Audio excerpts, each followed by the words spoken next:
Todos en la vida en algún momento podemos haber pensado una frase así como no quiero ser como mi mamá, no quiero ser como mi papá, no quiero tener la vida que ellos tienen. Pero esta frase, fíjate, es muy específica. Me da miedo ser como mi mamá o como mi papá, porque tiene su equivalente también con el padre. Esta es una frase muy característica, solamente la he escuchado en cierto tipo de pacientes. Y es en aquellas personas que tienen una historia de maltrato físico, a veces bastante brutal, yo diría que hasta un poco sádica, con mucho ensañamiento, desde la infancia y hasta bien entrada la vida de la persona. Y por supuesto, cuando en la terapia estamos trabajando estos temas de ya eres una persona adulta, ya eres grande, ya te puedes defender, pareciera que lo primero que viene a su mente es el hecho de que se tienen que defender de sus padres atacándolos también físicamente. Y por eso surge la frase, me da miedo ser como mi mamá o como mi papá. Y ojo con esto porque, o sea, defenderse no es lo mismo que atacar. Cuando hablamos de defensa, probablemente va a implicar que en algún punto haya que hacer un ataque. Pero de entrada, la defensa tiene que ver con usar mecanismos para la autoprotección, para preservar la integridad física o psicológica en algún momento. Pero en estos casos donde los pacientes tienen este tipo de historia, lo que viene a su mente es esta acción directa de ataque que han visto durante mucho tiempo en los padres y que no quieren repetir y por supuesto tienen miedo a que salga, y de allí esta frase tan específica que no estamos pidiendo o no es un objetivo en terapia, ni que se ataque a los padres ni que tengan comportamientos agresivos. Pero el hecho de que no se vean capaces de defenderse es un gran problema porque nos está diciendo que la persona no tiene mecanismos de autoprotección. Y esta es la parte grave de los casos donde ha habido historias de maltrato y ya la persona es adulta y no se atreve o no sabe cómo enfrentarse a situaciones de peligro, de riesgo o de simplemente abuso psicológico y cree que no tiene el derecho de defenderse. Aquí es importante, y lo podrás ver en mi página web con varias audioayudas que trabajan el tema, diferenciar un poco lo que es la agresión de la violencia. Porque la capacidad de ser agresivos es de todos los seres humanos, es innata. Tenemos los mecanismos para ser agresivos porque es un mecanismo de defensa con el que prácticamente todos los mamíferos vienen dotados precisamente para defender el territorio.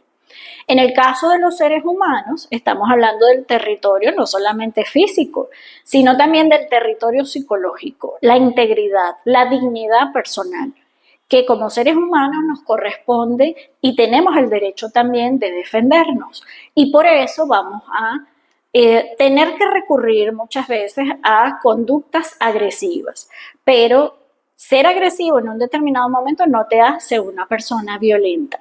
Sin embargo, yo preferiría que fueses a mi página web y buscaras las audioayudas que tienen que ver con estos temas. Son varias, pero hay que diferenciar la agresión de la violencia porque ya sabemos que la violencia no se combate con violencia, ni las personas que tienen historias de maltrato pueden o van a pasar a ser maltratadores. Y por eso muchas personas justamente cuando se ven en estas situaciones creen que la única defensa es tener los comportamientos violentos de su papá y de su mamá.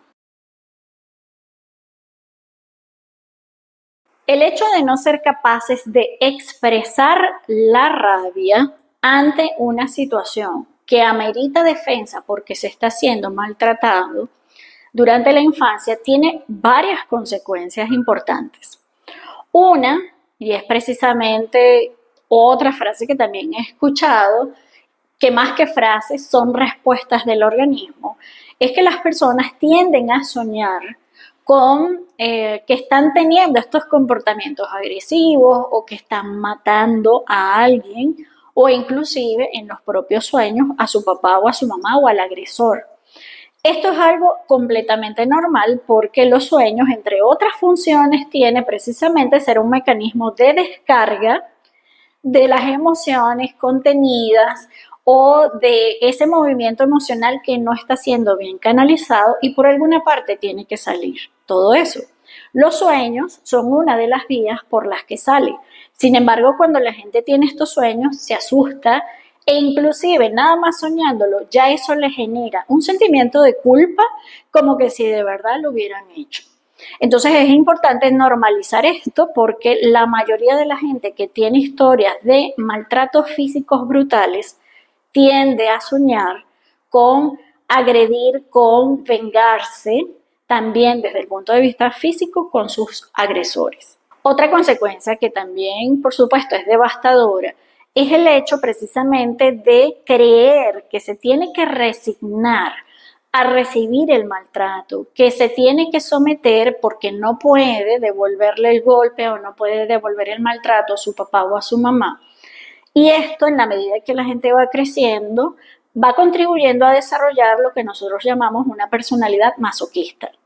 Es decir, una persona que aguanta, que resiste con fuerza, que se siente culpable, que acumula mucha rabia, pero que no la expresa por ninguna parte y que termina siendo muchas veces hasta la fuente de energía de la cual o con la cual se impulsan, lo cual también es totalmente dañino, y que además no tienen el derecho a defenderse porque si llegan a hacer una acción en contra de quien los está agrediendo, es asociar el poder como una vía para generar daño. Por lo tanto, terminan siendo personas impotentes en diferentes aspectos de la vida y se sienten, por supuesto, que son incapaces no solamente de defenderse, es que terminan creyendo que son incapaces de muchas cosas porque sienten que no tienen el poder sobre nada. Y además, pensar que el poder implica hacer daño va entorpeciendo ese proceso de empoderamiento que después hay que hacer entonces con la terapia y por supuesto cambiar esta distorsión precisamente acerca del poder. Otra consecuencia que de verdad es muy triste es que la gente maltratada físicamente por sus padres es muy desconfiada. Desconfían de todo el mundo y por supuesto eso implica hasta desconfiar de la humanidad. Siempre van con miedo, siempre sienten que les pueden dañar, que esto se puede repetir de alguna manera. La visión que se tiene del ser humano es que es dañino, es que es peligroso y por lo tanto no me quiero acercar, no quiero profundizar en las relaciones. Por eso muchas de sus relaciones son muy superficiales, no llegan a entrar en la intimidad, porque siempre está el temor de nuevamente ser dañados o que van a recibir algún tipo de maltrato y no van a tener cómo afrontarlo o van a tener que defenderse y es algo que no quieren hacer. Además de la desconfianza, el hecho de que el maltrato venga de papá y mamá genera uno de los sentimientos más duros de manejar para los seres humanos. Pareciera que es la rabia, pero no. No es ni siquiera la rabia, es la sensación de traición. Que la persona que se supone que te quiere y te tenía que protegerse a quien te maltrate, se vive psicológicamente como una traición con todo lo que eso implica. Hay un quiebre, hay una raja, una herida, una escisión en la psique de la persona y esto por supuesto es lo que va a hacer que no confíe absolutamente en nadie y que su dolor sea muy intenso en el tiempo si no va a terapia para solucionar esto, porque sí, efectivamente hubo una traición. Y por ser el sentimiento más doloroso para los seres humanos, entonces necesita ser trabajado desde el punto de vista profesional. Y otra consecuencia también que probablemente te va a llamar a ti la atención porque lo debes haber escuchado últimamente con más frecuencia, es el rechazo a la maternidad. Sobre todo en el caso de las mujeres, por el miedo a ser como la madre maltratadora o como el padre maltratador y no querer repetir la historia, Entonces se rechaza la idea de la maternidad porque cree que va a ser exactamente igual a ella y que va a terminar maltratando a ese hijo o a esa hija. Entonces, esta puede ser una razón válida también para no ser mamá, pero si en realidad está el deseo de serlo y esto resulta conflictivo, si llega a salir embarazada y llega a tener el bebé, por supuesto esto va a desencadenar procesos psicológicos importantes que igual van a tener que llevar a la gente a terapia, porque sí, existe una probabilidad muy alta de que se repita la historia como un patrón de crianza que aunque lo quieran evitar, sin querer se termina repitiendo.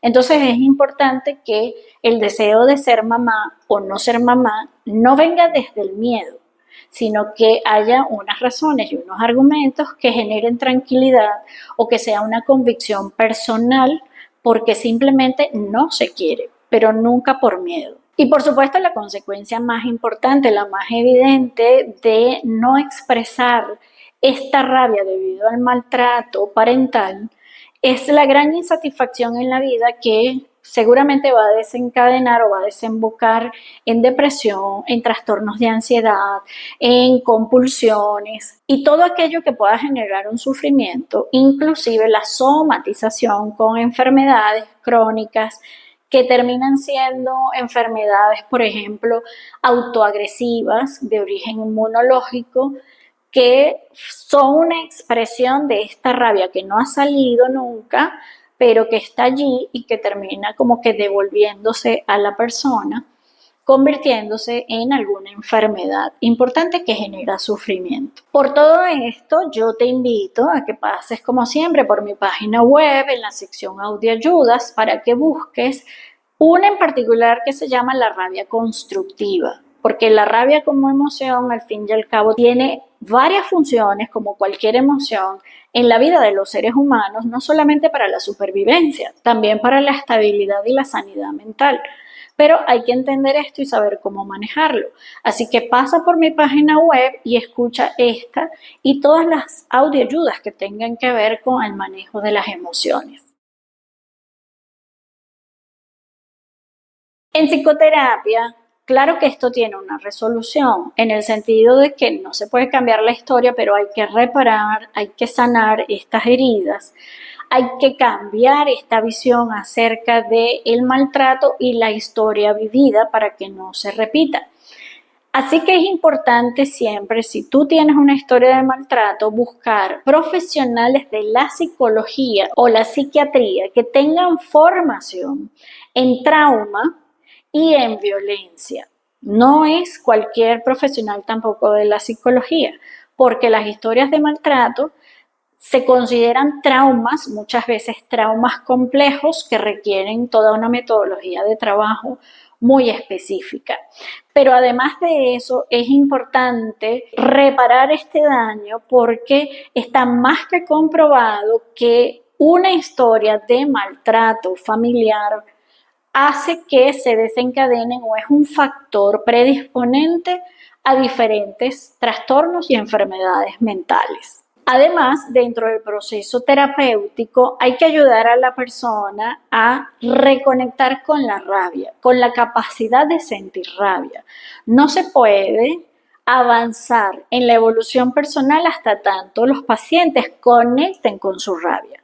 Durante una buena parte del tratamiento la están negando, la siguen reprimiendo, le tienen miedo, pero hay un punto donde hay que aceptar que se tiene rabia por la historia vivida o a veces directamente hacia papá y mamá. ¿Y por qué es importante estar acompañados profesionalmente? Porque esto genera demasiados conflictos internos de orden moral, de orden religioso, que son los que han contribuido a que la gente se contenga, a que la gente reprima esta emoción. Y recuerda siempre que desde el punto de vista de la psicología, el objetivo es gestionar las emociones de una forma efectiva, no negarlas ni seguirlas reprimiendo. Entonces, en la medida en que la gente conozca que tiene rabia, en qué nivel lo tiene, de qué es capaz cuando está rabiosa, es lo que va a permitir vamos a decirlo así, gerenciar o administrar mucho mejor su propio sentimiento de rabia que va a seguir apareciendo en diferentes situaciones donde se sienta maltratada, abusada o injustamente tratada. Además de todo esto, es importante trabajar un aspecto que seguramente también has escuchado mucho en las redes sociales, trabajado por otras profesiones u oficios que no son de la psicología, pero que es un concepto que viene de la psicología, específicamente de la psicología de Carl Gustav Jung, que es el tema de las polaridades, eso que llamamos la sombra, esa parte de nosotros que no aceptamos, no nos gusta, que rechazamos y que es importante conocer, hacerla consciente, porque si esto no se integra en la psique, siempre se va a estar viviendo en una disociación. Así que es muy importante para la salud mental poder integrar estas dos polaridades, la buena y la mala, la positiva y la negativa, o la clara y la oscura, como tú la quieras llamar, que todos los seres humanos tenemos, para poder entonces funcionar de una manera más sana. Y no significa que es que vas a sacar permanentemente tu lado oscuro, pero es que ese lado oscuro también nos sirve para algo. Está ahí por alguna razón y para alguna razón. Conocer esto y saber además aprovecharlo es necesario para llegar al bienestar. Y esto, como tiene que ver con procesos inconscientes, solamente puede ser manejado dentro del contexto de la terapia psicológica. Y por supuesto, el otro gran objetivo dentro de la terapia psicológica es hacer el proceso de empoderamiento, que la persona se sienta capaz con sus propios recursos de resolver cualquier situación que tenga que ver con yo tengo que defenderme, protegerme, cuidarme y por supuesto tengo el derecho a buscar mi bienestar y esto se hace a través de este proceso de empoderamiento donde la gente resuelve sus problemas y toma decisiones en base a sus recursos, sus necesidades, sin dañar a nadie más. Eso es lo que es el empoderamiento. Al final de este proceso, quienes han tenido historias de maltrato, en el acompañamiento psicoterapéutico van a descubrir cosas muy importantes. Y una que es básica es entender que esa mamá o ese papá maltratador ya era así antes de que tú llegaras a este mundo. Tú no tienes nada que ver con esa respuesta, tú no provocas eso. Tú no eres la causa de que tu mamá o tu papá reaccionen de forma violenta. Hay una historia detrás, como le digo a veces a la gente, cuando tú naciste ya ellos eran grandes, ya habían recorrido una buena parte de la vida. Por lo tanto, estos comportamientos no empezaron cuando tú naciste. Ya la gente tenía una historia, pero evidentemente la maternidad y la paternidad van a desencadenar ciertos procesos en ellos que se pueden manifestar de forma dañina a través del maltrato.